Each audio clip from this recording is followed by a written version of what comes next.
Hi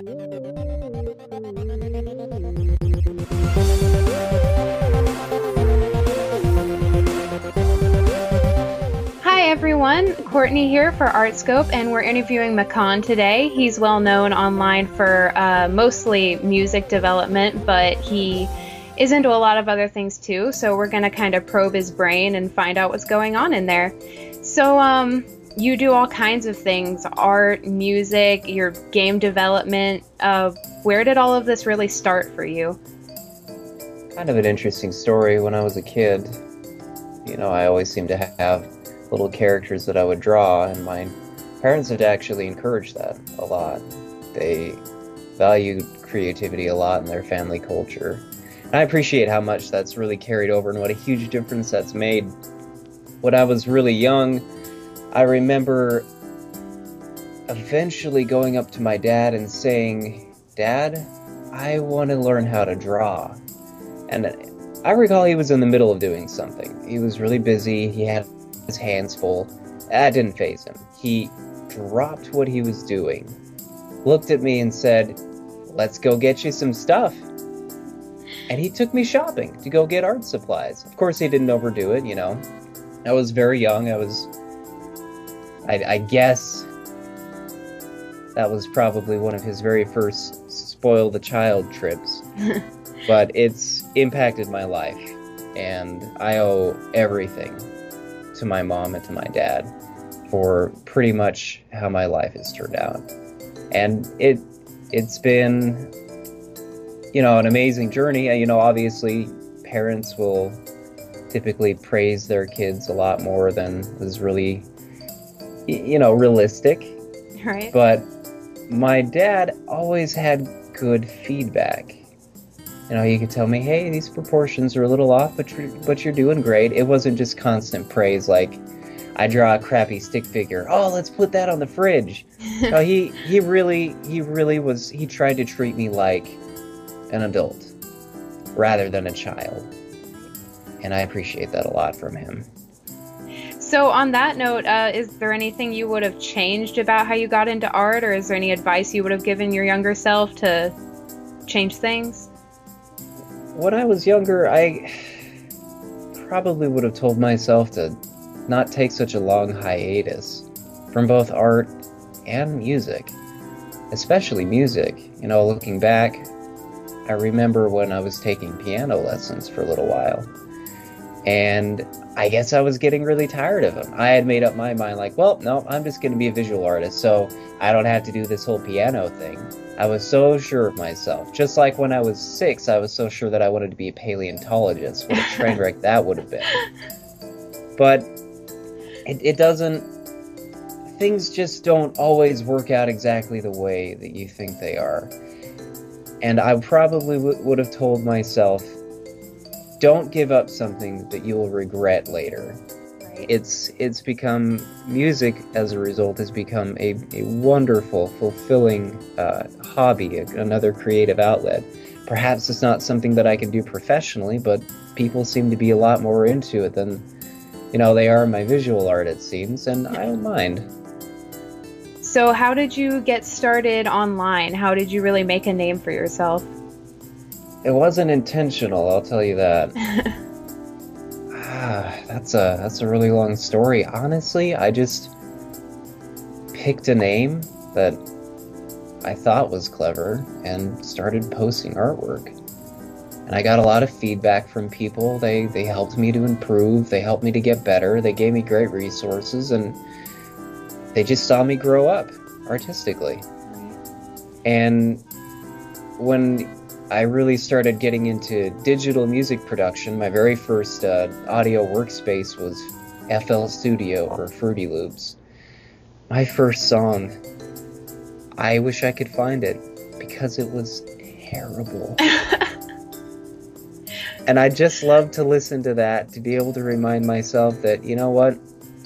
It could always be worse. Yeah, but it reminds me of what Bob Ross said. He said something along the lines of, talent is a pursued interest. Anything that you can do, that you can practice, you can be good at. And being able to compare my early artwork and my very early music to what I'm doing now, that's absolutely true. Obviously, it's grown with me as I've matured, but it's only grown as much as I can because I've stuck with it. Right. And I think that's how it is with every artist.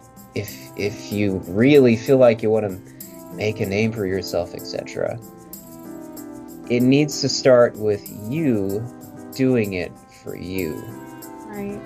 Because if you're doing it for attention, people aren't dumb. They can see right through that. Those kind of intentions are very transparent. Right. So what personally inspires you, aside from looking back on terrible things? Well, things that personally inspire me are also looking at awesome things. I get inspired by other people's artwork. I get excited about their progress. I get excited about the kind of ideas that they come up with, the improvement that they make. It makes me excited about what I could possibly do. And it reminds me that, you know what, they're able to come up with these awesome things and they're able to improve at this wonderful, fast rate. I think I can do that too, so long as I put in the effort. So is there anything, I mean, obviously you'd want your work to inspire other people, but is there anything that you're trying to get across with your work? Is there anything you want people to feel from it? It really depends on what it is that I'm doing. If it's a song, it depends on the kind of mood that I want to convey. There was a particular song that I was writing called Absolution. It was for a charity album. And that song was really difficult to write because I wanted it to be cathartic. And that's the reason why it was difficult to write, because it felt cathartic as I was composing it. Now, I don't know if that ended up being the result. I do know that people think it's pretty, and sometimes that's the best that I can ask for. You know, Right. is what I make aesthetically pleasing? Does it make somebody feel good? Does it make them feel something, anything? Right. Even if it's humor. So is there anybody in particular that you dream of working with or collaborating with? One of these days, I'd like to meet Sparth, although he'll be such a huge overshadowing that it might be a little bit too intimidating to work with him. Oh no. But there's a lot of friends that I've made over the years, and any one of these guys or gals I would love to work with on any kind of project. It really wouldn't matter what we would be doing, you know, so long as it's a creative project that I would be able to see what kind of ideas that they come up with, to be able to feed off of that creative momentum. You know, people like Michelle Chen, all these people that I follow and just basically idolize, people that I look up to. And what's been crazy is lately, a lot of these people that for years and years I've been idolizing and following and loving the crap out of their work, they've been, you know, turning back to see my stuff, giving me positive feedback, following me, putting my name out there. And it's like I lived my whole life in this kind of self-inflicted humility that I don't really know how to react to that. And maybe I'm not as humble as I think I am. I'm probably not. I'm sure that I have a big head, but it's something that I'd rather have self-inflicted humility than, you know, completely unstoppable ego. Right.